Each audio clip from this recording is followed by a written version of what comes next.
So, what happens when you meet a man and then you start dating and he never leaves for 3 years? Then you find out that he's been sexually abusing your daughter, terrorizing you, and that he's a cult leader. Find out next on the Story to Story with Shannon exclusive.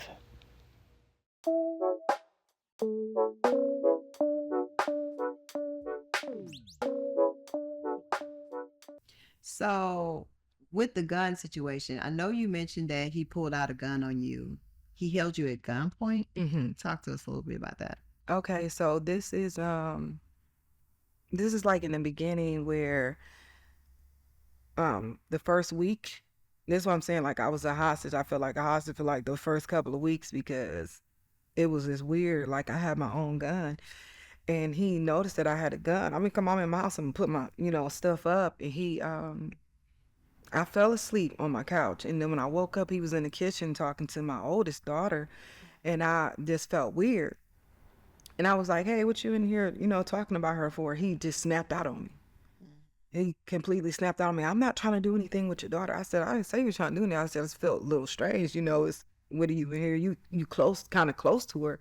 This is a good distance, but Mm-hmm. you don't know her. We don't know you like that. You're only here because blah, blah, blah, blah, blah.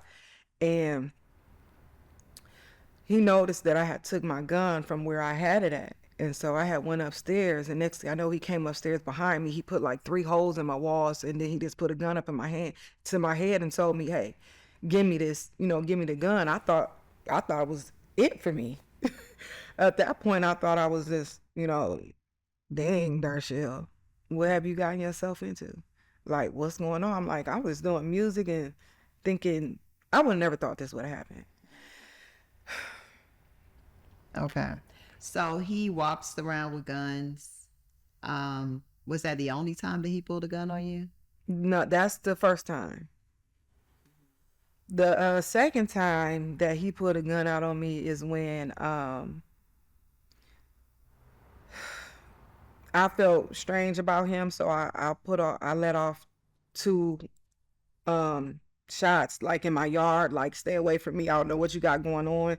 And then he got on his knees and like manipulated that situation. It wasn't like that, I wasn't trying to, be I'm telling you, the situation was something that I don't understand. Like Yeah. this was never supposed to happen. Like nobody's supposed to go through this. Like it's something where if I was looking at it on TV, I'll be telling her, "Girl, what's wrong with you? Get away from that situation."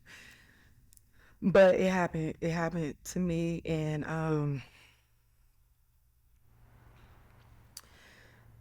soon as we go back in the house, he was mad that I let the shots off, and he put the gun up to me again, like he was really going. And he didn't. He didn't do anything. I just told him, I said, just do it at this point, because obviously something wrong with you. And then he calls his mother, and she gets on the phone with me. She tells me, oh, he's going through a lot. I'm like, your son has put his hands on me already, and he has put a gun up to my head. He has threatened me and my kids. And you study telling me that, you know, he's not like this, then what is he doing? And then at this point, they're saying he need my help and all of these things.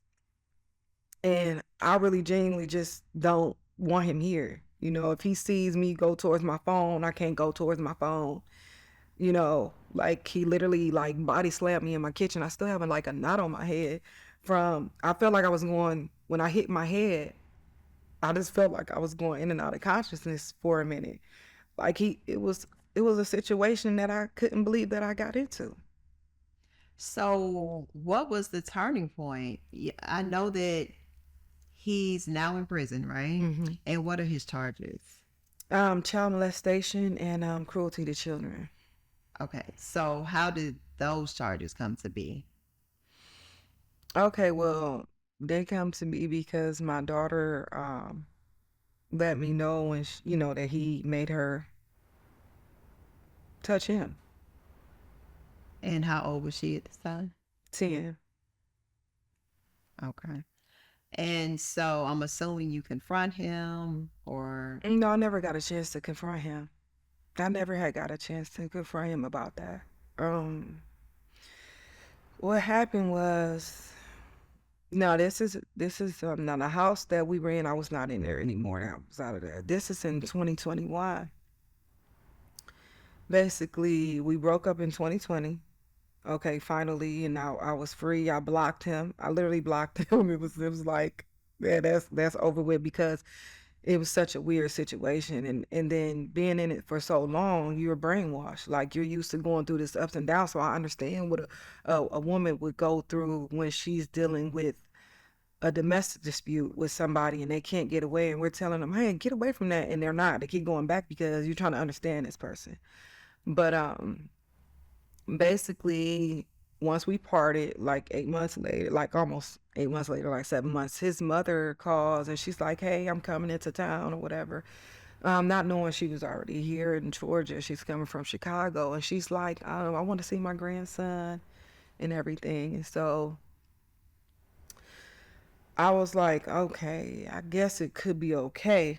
I didn't know for him to do anything to kids at that time. I didn't know that.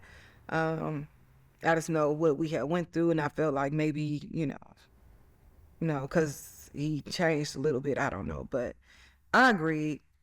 I let her come and him come, and they came and got him. So things got a little weird at that point. So okay. So were you guys still together when your daughter said that he was touching her? No. Okay, so you had already broken up. Mm-hmm. Okay, so let's back up a little bit. So you guys have a son together. Yes. Okay. So with all of this going on, there was a child Okay. that was brought into the situation. So what happened was, basically, it was a night. It was this one night that he went through an episode. He decided he wanted to get up and choke me. He wanted to choke me because I saw him talking to somebody else. And I'm like, and he just got up and choked me. And my oldest daughter literally had to come and, beat him off of me. And literally like 6 o'clock in the morning, it was a knock at the door, a hard knock at the door. And it was the U.S. Marshals. He had a strangulation charge. He had literally just strangled me almost. And So literally at the time he was strangling you, And the U.S. Marshals are knocking on the door saying he has a strangulation. 5 hours later, like we got past that little weird fight. Mind you, I couldn't go anywhere. So when I couldn't I couldn't do nothing. So 5 hours later, the U.S. Marshals is knocking at the door like 6 o'clock in the morning. I guess they had already been looking for him. He had cut his band. He had been on a run. So he was on house arrest. He was on house arrest in Wisconsin, and the CEO, nobody said, hey, this man is on the run. Did they know? I feel like if he was staying there, I feel like personally, yes, I think they do. But nobody said anything to me, That's how I ended up finding that out. But I wasn't pregnant or anything at that time. This is the tripped out part. It's like literally his mother stayed in my ear the whole time. His mother and his sister the whole time. Like, this is happening. And, I'm talking to her on the phone like, hey, the police came and got him. Like she was in my ear the whole time. But I was so brainwashed to the point I was still like connected to her on the phone. It was weird. I don't know how to explain that, but do you think that could be because of the loss of your mother? Maybe she kind of stepped in and filled a void. Did it kind of feel like that?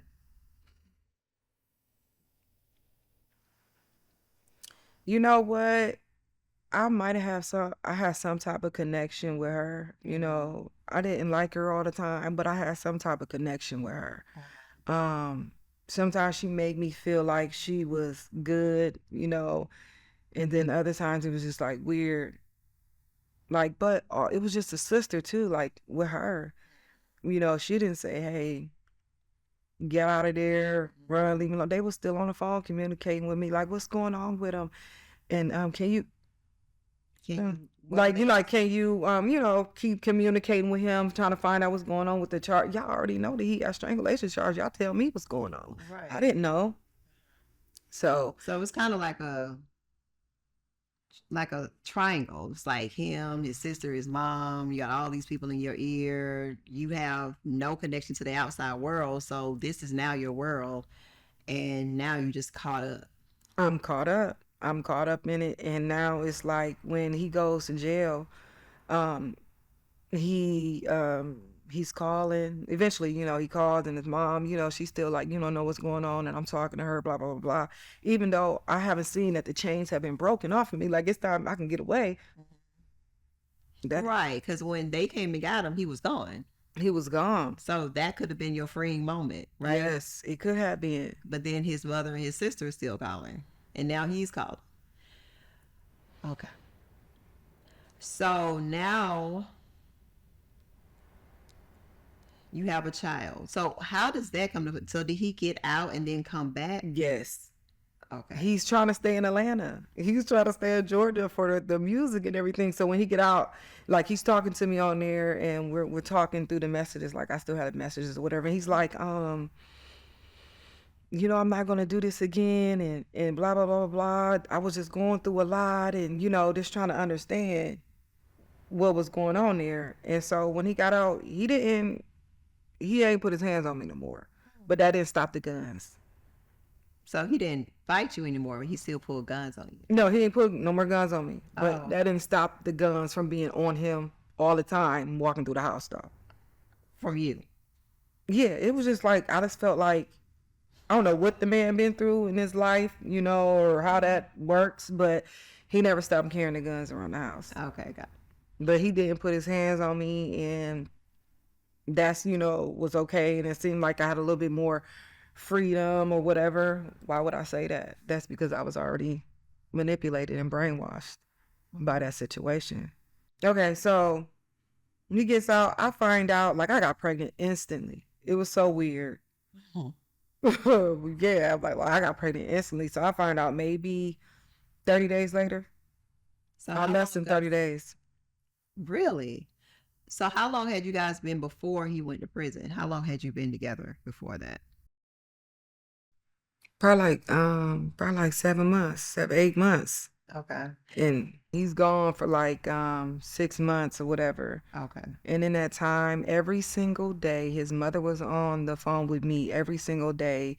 Every hour on an hour. It was like I only had like about maybe 30 minutes, maybe 45 minutes to myself, except when that he can't talk on the phone no more, because we were on three-way. Oh yeah, they can get that on the what is it called? Wait a minute. So it'd be you, his mother, and his sister, all y'all on three-way talking all day long. Mm-hmm. The sister, she was on and off on the phone, but the mom, every day, him on the phone. Like, they got it on recording. Like, they record the jail calls.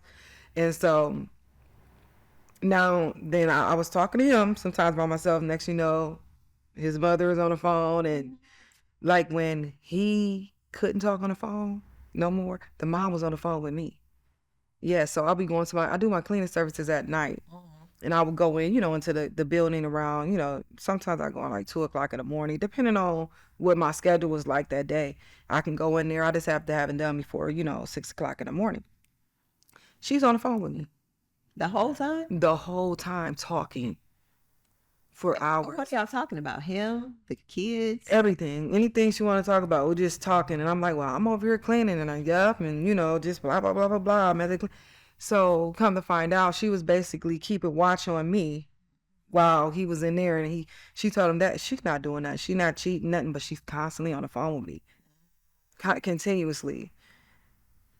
Mm-hmm. I'm pretty sure that's what his wife is going through now while he's in prison, because I know that woman's on the phone with her all the time. 24 hours a day. If she could sleep on the phone, she'd probably sleep on the phone too. But yes, that's what was going on. I was so lost by this, but she was on the phone with me every single day for the whole amount of time that he was in jail. So it's like he never really left. Okay, very interesting.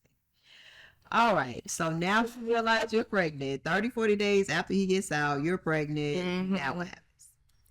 Now what happens is that I'm different now, because I see that he's not doing, he's not touching me, but it's like I'm developing a baby, but I went through a phase where I didn't want to keep my baby because of who it was by, But I just, I had to talk to God, and I talked to a lot of different pregnancy agencies, and they just, they prayed for me. And he was like, the baby don't have nothing to do with this.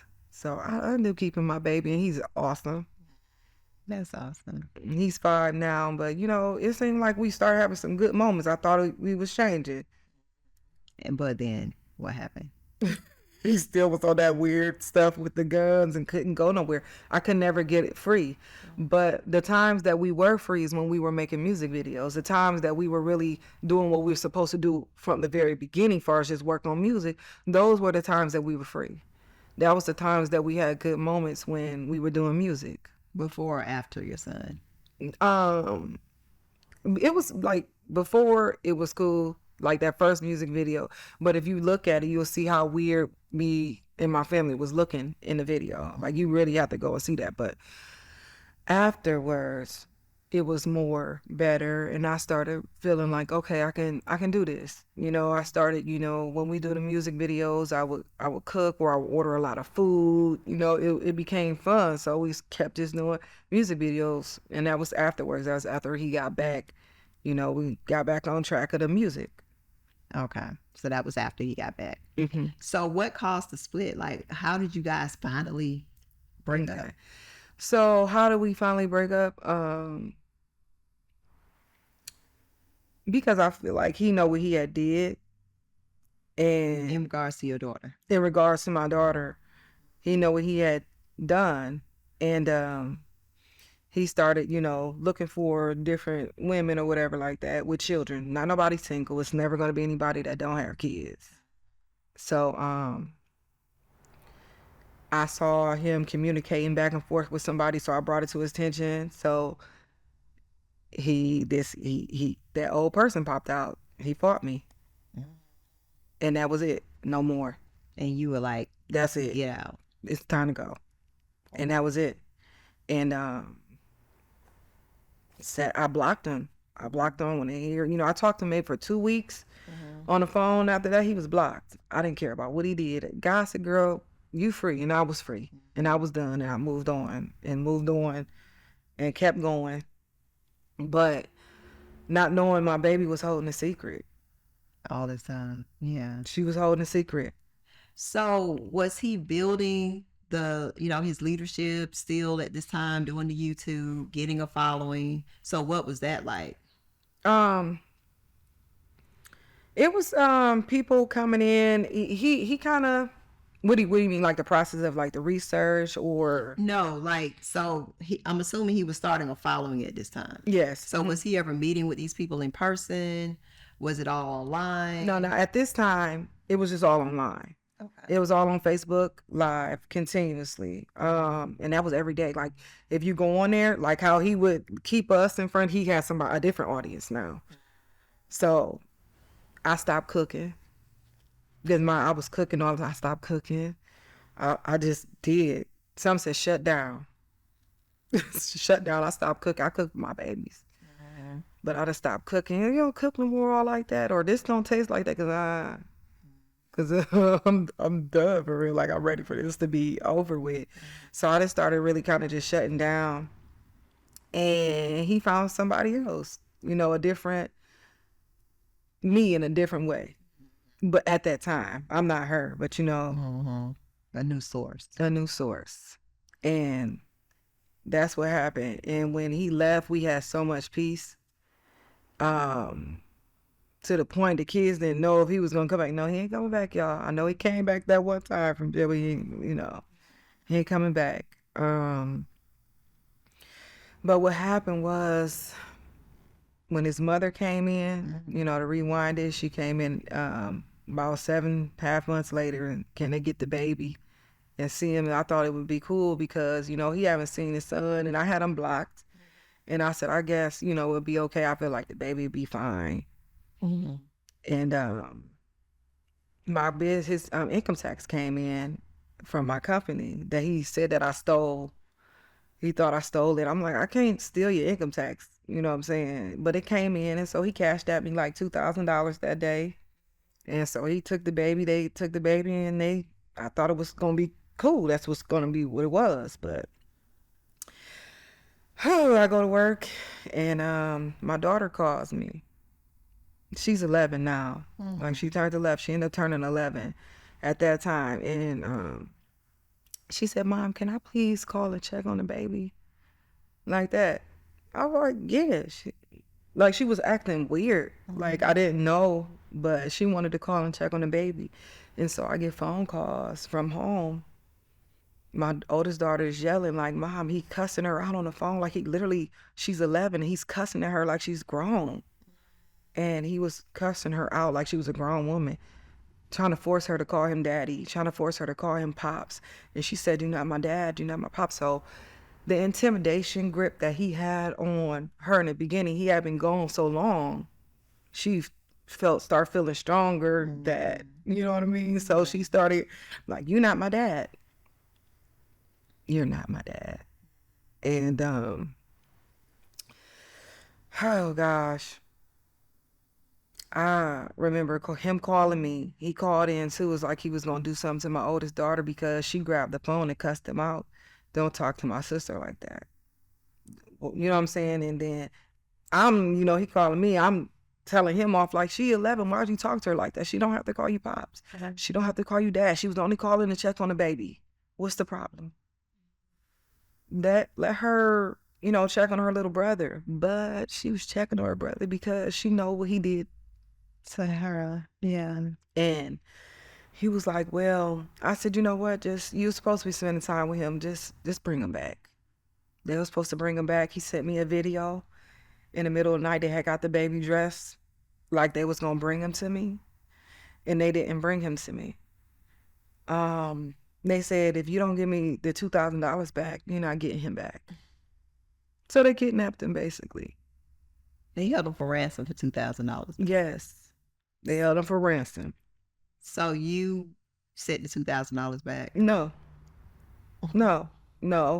They told me, the mother's like, "Okay." Now this is the next day. The mother was like, "Okay, I'm getting the baby ready." We had a set of spots that we were going to meet at.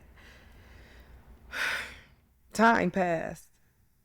That didn't happen. So I called her. She was like, "Well, you're not going to get the baby back unless you give us the $2,000 back." And she blocked me. He blocked me too. So what was I supposed to do? I called the police. And when the police was on their way, I'm going back and forth in the house. I'm pacing. I'm like, "Oh God, I can get my baby back. This dude tripping. I want to do something. I don't know what I'm going to do." Like, what do you do? Like, that person he was in the beginning is still him, but he just more clever with it. And, it was just different. So the police are on the way, and my daughter just comes in, and I'm on the phone with his sister. "Oh, I'm so sorry that my mother and my brother is like that. They should not be doing that." Like, but you manipulative too. Like, you are a part of it. You guys been a part of this. Y'all know how he is. So literally, my daughter tells me, "Hey, Mom, can you sit down?" She walked in that living room. She said, "I want to say something." Like, I'm pacing, and she just breaks down and tell me he made me touch him. And she said, "Mom, I've been trying to find out different ways to tell you." She's been writing her little diary to try to tell me how to explain to me what he made her do. So all of that is happening. Your daughter's telling you what's happening to her. She's concerned about her brother. You're having to call the police. They're telling you need to send $2,000 in order to get your son back. The police show up at their home, I'm assuming. No. So this is what happened. So the police finally showed up to me, and I tell them what's going on. And I, tell her, what my daughter told me, and she's like, "Okay," she felt safe enough to tell you, because she know you were calling the police to try to get the baby back. So of course I couldn't call them, so the police called him. And he was like, "Well, she not getting them back because that's my son," or whatever. And she was like, "Well, did you legitimize anything? Did you got a DNA test?" He was like, "No, but I signed a birth certificate." She said, "Well, you can pay child support all day long. But right now it's considered kidnapping, and you have to return him." They literally wait 5 hours. They drive towards College Park. I don't know how the police can kind of trace you when phone numbers when you're doing that. Like, it was crazy. I didn't know. Like 5 hours later, I got my baby back though. They was just, don't say nothing about anything, ma'am. Just be quiet. Cause I was angry. I was hurt. Cause I found all of that out at, that moment. I'm like, man, how do you deal with something like that? Like, my whole world was different. I'm looking at my baby different. I'm looking at her different. What do I do? It was crazy because this man did some, you already did the most. What I felt was the most by how you came into my life and just interrupted what I had going on. Then we end up having a kid, and then you turn around and do this to my child. So he goes to jail. So how did the charges come about for him going to jail for your daughter? So basically, at that time, the police report was made, and that time I told him, a detective showed up at my home like the next day, and they, wanted to take my daughter to the treehouse so they can do what they needed to do, far as for the forensics and everything like that, to check on her and see what was, going on.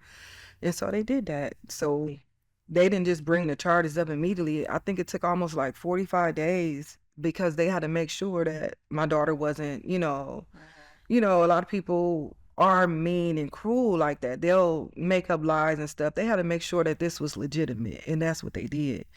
And they brought the warrant up about, towards him, like he found out about his warrant, and then he broadcast it towards everybody, letting everybody know that about his charges. Okay, so he was ultimately convicted. For how long? He got 40 years. He has 20 because he pled guilty. I mean, he pled not guilty. So when you plead not guilty, they when they find you guilty, you get the charge. You get the maximum charges. So he ended up getting 22 years on paper, and then the other 18 years he had to serve in prison. So he's currently serving that now, and I think he's appealing that now. Correct. Right. Okay, so you've written a book. Yes. So talk to us about the book.